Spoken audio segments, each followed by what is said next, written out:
if you want to build an online business and you need to generate a lead, guess what you should know to do first?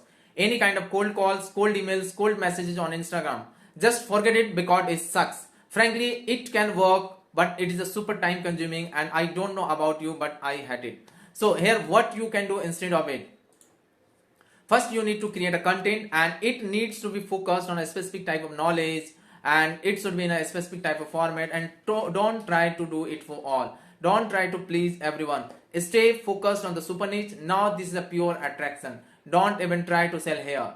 Now once you attract people through your content, build a lead magnet, and this is a long form of content, and that's going to help you build a relationship with your ideal customer, right? And now what could be a lead magnet? It could be an ebook, it could be a masterclass, and something they get for free in exchange of their email address, and you can start adding value in their life, and that's when they will be ready to buy from you, and this is where the true selling happens.